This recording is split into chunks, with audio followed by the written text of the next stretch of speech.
We are officially 1 week away from the return of college football, from the return of KU football in 2025. We break down early thoughts on KU Fresno State.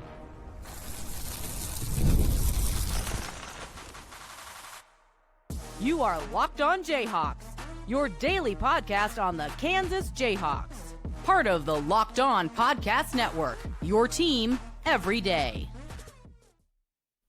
What's going on? Derek Johnson here at D Johnson Radio on Twitter, at LO_Jayhawks on the account there as well. And this is Locked On Jayhawks. Thanks for making it your first listen every day. Thank you so much to the everydayers catching each and every episode of the show. We are free and available anywhere you get your podcast, including on our YouTube page where you can like and subscribe to the show. And on today's edition of Locked On Jayhawks, we are 1 week away, one more week to go. I need football back in my life. We're so close. KU Fresno State is so close to being with us and us having the inaugural game at the new booth. We're going to get into the Kansas keys to winning, also get into a little bit of the wide receiver room preview overview and some early thoughts for KU and Fresno State in this bonus episode of the show. Let's start right there. Top storylines coming into this one for Kansas Fresno State, now just a week away. I think the new booth has to be the number one storyline here for Kansas. I mean, obviously the start of the season for every team is always a big storyline. You're starting anew, you have new hope, new opportunity, starting fresh, just feeling like hope and potential is in the air. But that gets taken to another level for Kansas with the new stadium. You know, it kind of shows the investment that has come into the program, and it almost does create that, like, you know, we obviously have the Jalon Daniels quote from the West Virginia game back in 2022 of new era. Well, the new era really, sure, whether it began that year or whether it began when Lance Leipold started, this is like a new era subdivision of the new era starting, so to speak, with the new stadium coming in and Kansas playing with some of the big boys, you know, in terms of getting the new stadium that they've needed for so many years now. But I think a real fun opportunity. I mean, everything I've seen and heard so far from people who have toured it, from people who have looked at it, from pictures I've seen, like from driving by the stadium, looks like a home run. A+ in what Travis Goff and KU Athletics was able to accomplish so far with the football stadium. And so from that standpoint, I think people are really excited. I think people are really excited to see what it looks like in the stadium, see what it looks like from the sights, from your seats for the game. What does the video board look like during the game? Like, there's just so much that, you know, what are the new amenities and bathrooms and food places to eat and places to drink going to be like during the game. I know they've released some of those things in terms of what they're going to have, and like having Boulevard beer and just a bunch of the stuff that they're going to have is going to be really, really cool. And so I think that is kind of the top storyline coming into this. But how can Kansas transfer all of that flashiness and the cool side of it to a home field advantage? You know, can Kansas turn this new booth into one of the tougher places to play in the conference? You know, I guess that would start against Fresno State. But yeah, as I said earlier, that's another storyline. Start of the new season for both teams. And for Kansas, that start of the new season represents an opportunity to bounce back from, you know, an underwhelming season a year ago and get back to where they were the two previous seasons in making it to a bowl game, if not try to accomplish even more than that. From the Fresno State perspective, they're a team that has a new head coach. They're looking to prove themselves that they can get back to the point of, you know, we saw some really good years with Jeff Tedford and Jake Haener, where Fresno State's winning 9-10 games in a season to where maybe they feel like they can contend for a Mountain West title. So that's kind of what they're trying to do coming into this one. I think just in general, in any first game of the season, who plays, who starts for KU. Now, both of those things matter. The play one probably matters more than the starts, because if somebody starts and then plays the same amount of snaps as somebody who plays behind them, you know, does it really matter at the end of the day who starts? I think technically Austin Booker, did he even like technically register a start at Kansas? I don't know. If he did, it might have been limited. But in terms of the snaps he played, he was playing more than, you know, if it was like Hayden Hatcher or whoever starting above him necessarily. It's just a lot of new blood for KU coming into this year, which represents opportunity. It represents an opportunity for new transfers you brought in, which I think Kansas did a pretty good job in the portal, but I guess we're really going to find out just how good of a job did they do once you start actually getting into game action. And then you have some new players in terms of the younger guys who maybe haven't gotten on the field or maybe haven't gotten on the field a ton and are going to see increases to their playing time and what can they prove. And then it's just, how improved are certain guys that are coming back, what area did they add to their game? How did they get better? Those are all fun questions we start to answer in a game like this. One thing that I found interesting, so this was from Bill Connolly of ESPN, who does the ESPN SP Plus, and the returning production national average, I should say, back in 2021, he tweeted this out the other day, was 77%. So that was the national average, 77%. And that obviously makes sense from a standpoint of, I think that would have been your first year off the COVID year. So you're getting a lot of players back for another year with the extra year. And that has been something that has carried over. Well, I think this is our first year where I don't know, this either might be the last year where we have people in because of the COVID year, or it's the first year without it. But regardless, those are starting to filter themselves out. So now this year, as opposed to 77% in 2021, the national average for returning production is 53% in 2025. And so you think about that as it relates to Kansas. Kansas is at 56% this year, which if you would have looked at 56% in 2021, Kansas would have been a very inexperienced team. But now, because it's if you're looking at the national average, by that number, Kansas is actually above average. So it's almost like Kansas picked a good year to have to lose a lot of players and, bring to a level where they don't have a ton of returning production.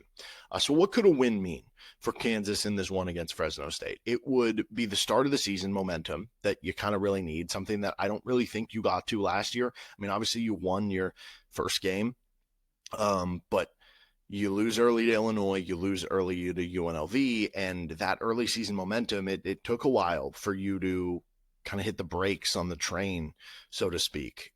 Can you get off to a good start this go around? Like you think of back in 2023 when they won 9 games, they win that early game against Illinois when they're having the blackout on a Friday night. And it's hard not to say that didn't lead to some early season momentum that you were able to kind of capitalize on.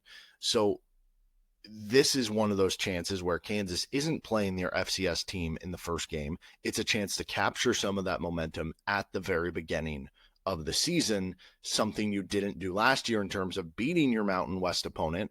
And at the end of the day, we can point to a lot of different games and say, oh, if this goes differently or they win that game or this turnover goes differently, they make a bowl game. But yeah, you can draw the correlation for one of those with the Mountain West game. If Kansas beats UNLV, their Mountain West opponent, they played at home. They're 6-6 last year. They make a bowl game. So don't trifle with it. This time, beat your Mountain West opponent at home this go round. What a loss would mean for KU, I mean, it wouldn't be the end of the world, but it would definitely change what you view the season ceiling at, which would be unfortunate to kind of feel like you get chopped off at the knees right off in the first game of the season. We saw last year, again, Kansas went 1-2 in the non-con, lost to UNLV. They ended up still having a shot at making a bowl game, right? 5-7. It took a crazy run at the end there, but you also could say that earlier on in the Big 12 season, they probably should have won some other games. So if you lose this game, I think the goal would still be make a bowl game, and that would still be reachable and feasible, right? Fresno State's still a quality Mountain West opponent, but it would certainly make things more difficult and give you an uphill battle to do that. And it would certainly make it so that if you lose this game to Fresno State, yeah, we're probably not really talking, I know it's not a conference game, but we're not talking about, okay, can this team contend for a Big 12 title? Can this win go over on their win total and win 8 games? It kind of becomes more about just, okay, can you scrap and claw your way to a bowl game at that point in time? I do want, like, would a loss to Fresno in the first game opening up the new stadium, would that be enough to restart the apathy train among KU football fans in terms of the future upcoming, home games and stuff? I don't know if I'd go that far, but it's certainly an opportunity you want to take advantage of, that you feel like you have this momentum from the new stadium and an opportunity to beat a solid opponent in week 0 and give yourself an extra bye by playing in week 0. And so it's almost like, okay, take advantage of that momentum, because not taking advantage of it is a bigger deal than the inverse, I guess, if that sort of makes sense. Okay, what does Kansas need to do to win? We'll get to keys to the game next. This is Locked on Jayhawks. This episode of the show is brought to you by Wayfair. As summer winds down, there's something nice about getting back into a routine you love. And Wayfair makes it easy to set yourself up for the season ahead. From bedding and linens to storage solutions for every room, Wayfair's your one-stop shop to refresh your home.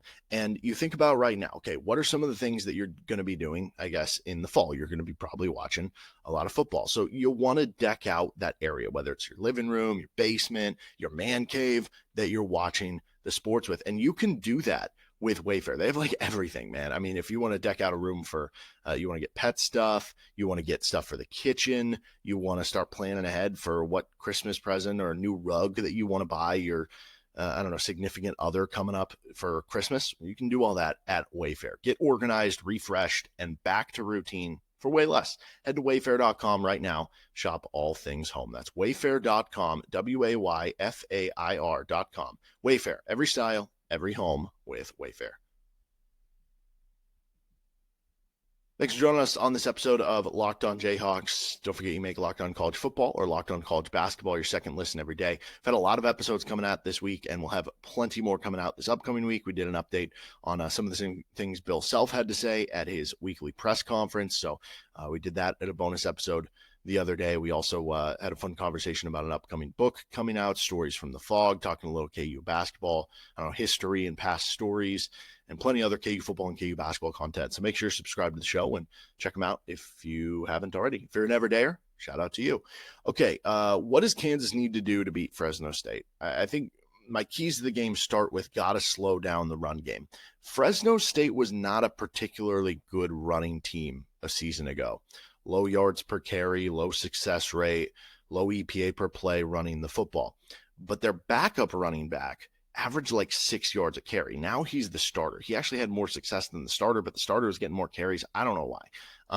Regardless, he's the starter now. And you have a new head coach. Matt Entz comes over. He was the linebackers coach at USC. Before that, he was the head coach. And before that, he was an assistant coach at North Dakota State under Chris Kleiman. Okay, you think about what Chris Kleiman, what K-State does. You think about what North Dakota State does. Power running football team. They're going to want to establish the run. They're going to want to establish that power running game. And so from that perspective, if you view that as their identity, can you do well against it, right? First game of the season can always be a little bit tougher tackling. Can you make sure to slow down that running game where, yeah, maybe it's not your best running defense game of the season. If it is, great. But just don't make it something where it's like, oh, they ran for 250 yards. You couldn't get off the field and they controlled time of possession and made it the style of game that they wanted it to be. You got to be able to stop the run in this game. Next key to this one is force E.J. Warner, who is the head or the starting quarterback for Fresno State. He was just announced officially as the starter, I don't know, a week ago or something like that. And yes, he is the son of Kurt Warner. He is the younger brother of Cade Warner, who is the former wide receiver at Kansas State. And he got named the starter after coming over from Rice. Before that, he was at Temple. He's been a fine quarterback. He hasn't had like a huge explosive season.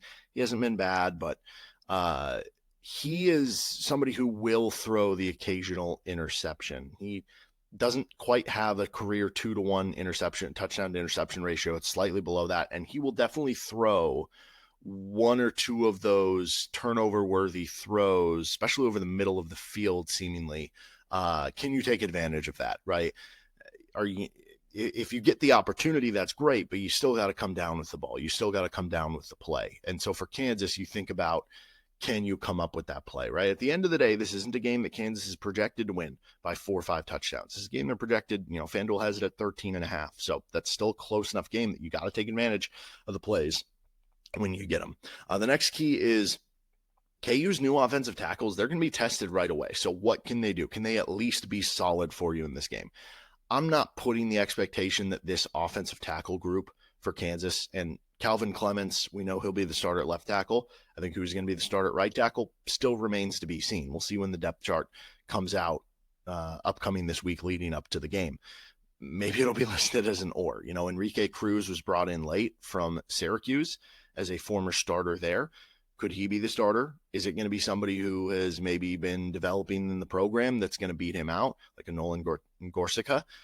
That'll be very interesting to see who wins that job. And then not only that, but how they perform in the game, or do we see both players to give both players a shot? And it kind of just comes down to who performs better in the game, and that determines who the starter is, in the Missouri game when it really starts to, ramp up and matter even more at that point in time. Well, Fresno State does have a pretty solid defensive line, and it's specifically with Corey Foreman, who is the former number 1 recruit, went to USC, transferred over to Fresno State. He's a very talented player. KU's offensive tackles, who, the offensive line is kind of a question mark coming into this. It might end up being good because Kansas has found a way to produce some really good offensive lines here over the Lance Leipold years and seemingly overperform each and every year. They're going to have to do it again this year, and they're going to have their hands full in the first week or first game of the season against Fresno State. And then the last key here is don't be sloppy with the ball and close the game. Okay, if you're a 2-touchdown favorite, what's one way that you let your opponent in the game?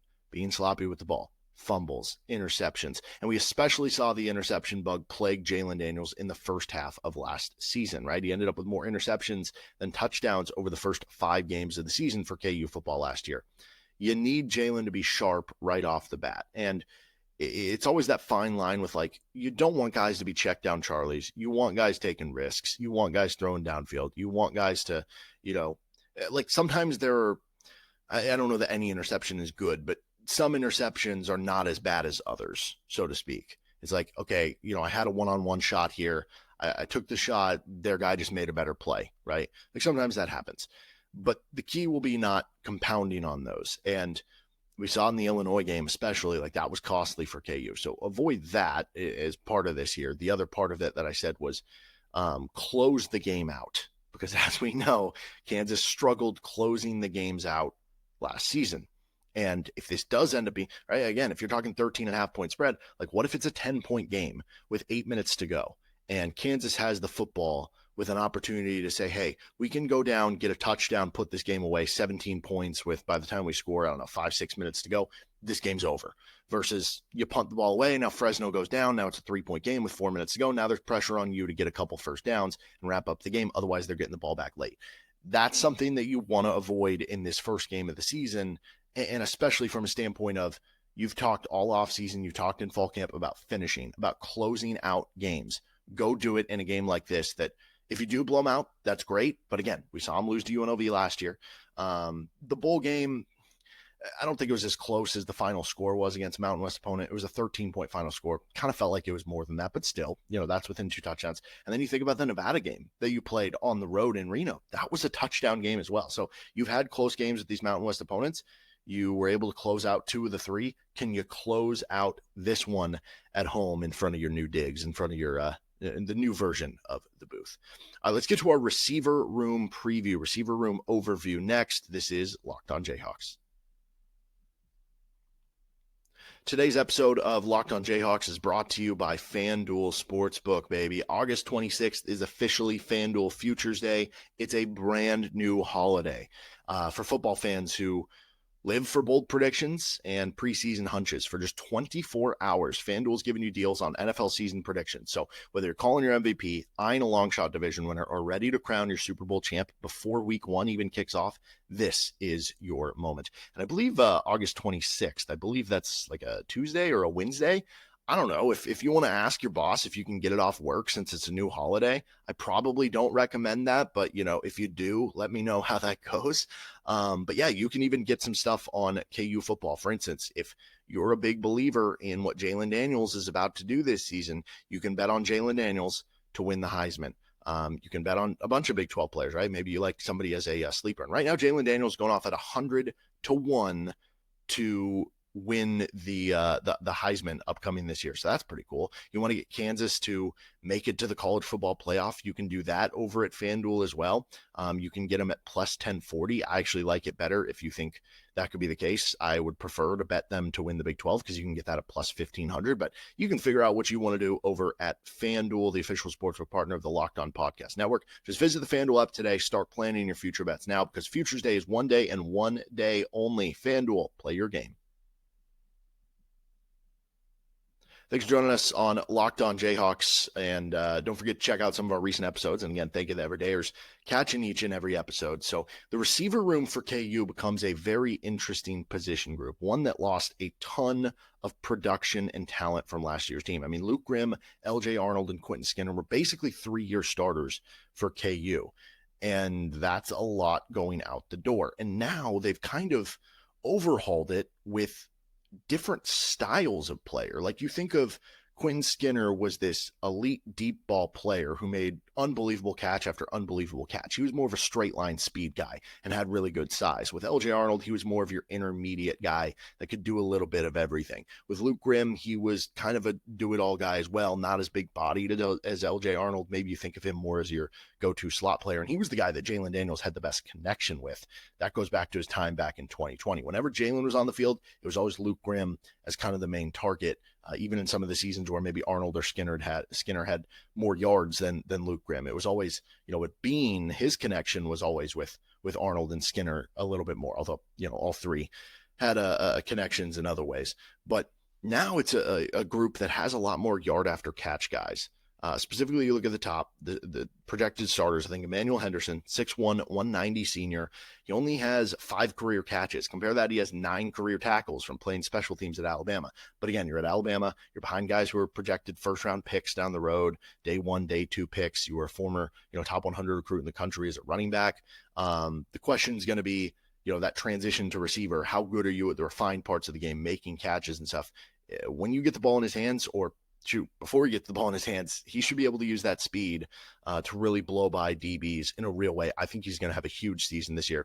Cam Pickett is 6 foot, 200-pound redshirt junior transfer from Ball State. He had almost 700 yards from scrimmage last year, over 800 all-purpose yards, 49 catches, another good player with the ball in his hands and yard after catch. Those are 2 guys that I think you can really trust and can make things happen with the ball in their hands.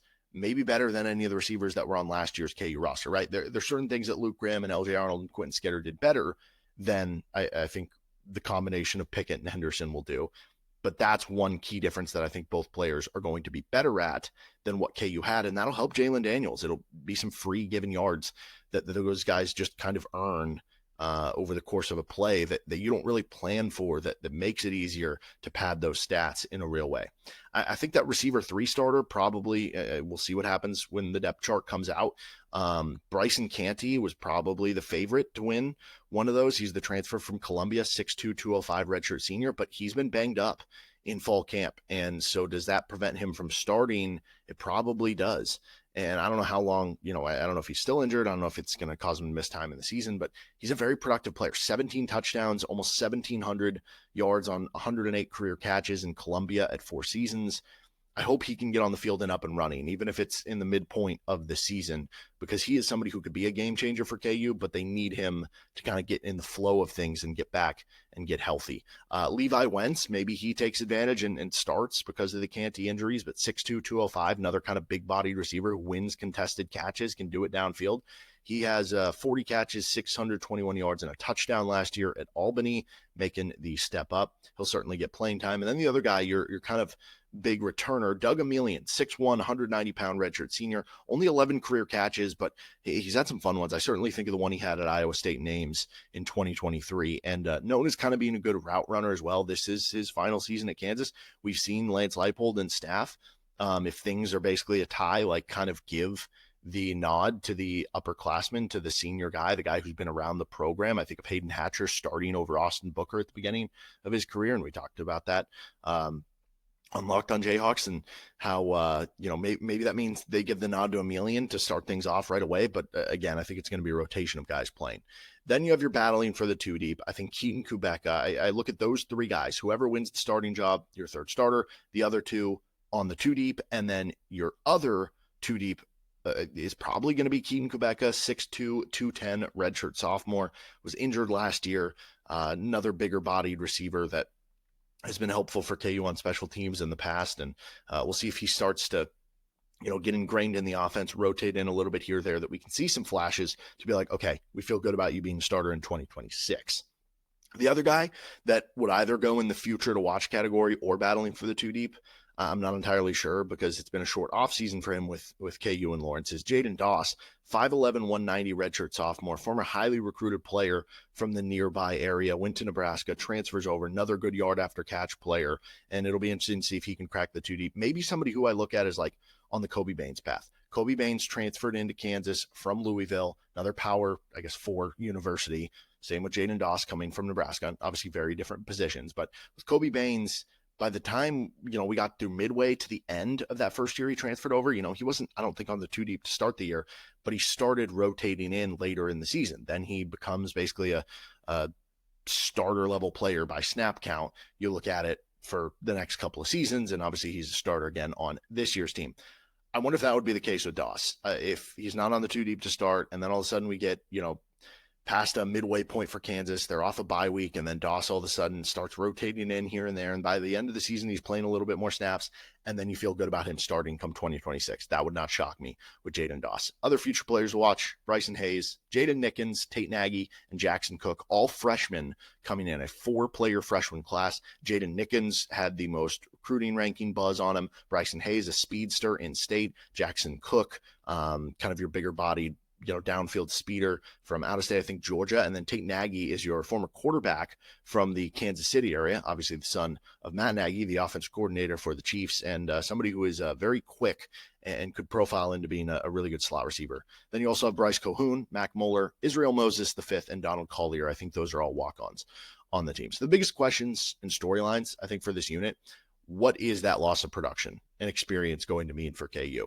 I do think receiver is a position. In fact, we had Phil Steele on with us earlier in the offseason. Thank you, the Everydayers, if you already caught it. And he talked about the positions that you need experience versus the positions that it's not as important. He classified receiver as one of those that it's not as important. Just be athletic, catch the football, be good players. That matters a little bit more. I think that helps KU a little bit here. Now, on the flip side, what is having Jim Zebrowski and Matt Lubick mean for the receivers? I think on one hand, those guys are definitely going to stress, you have to be able to be a good blocker to be on the field. But it also means we saw Jim Zebrowski call plays in the UNLV game, and the KU3 receivers went off.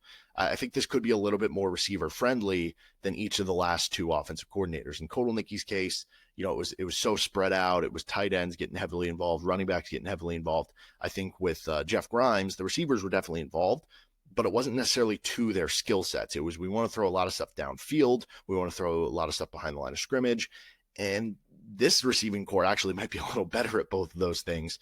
But I think it's going to, be helpful for the receivers that's the offensive coordinator combo now for KU. And then, what is having that more yard after catch worth? Because you look at Cam Pickett's percentage of yards that he had on yard after catch, it blows by anybody that KU had on last year's team. Emmanuel Henderson should be able to do that. If you do play Jaden Doss, he should be somebody who is good yard after catch for KU. So, what does that matter? What's the flip side? What if there's less reliability of hands on this year's receiving core versus last year's? What is that worth in comparison between the two? But I think my final thought here on this receiver room is I actually think this is going to be a good unit for KU, and one that surprises folks nationally, who I think from a national perspective, or if you're, watching college football previews or listening to podcasts or reading preseason magazines, it's like, oh, they lost all this production from the receiver core. And all those players were fun and good and productive for KU, but I think they brought in good ones to replace them. And I think this unit's going to surprise people nationally.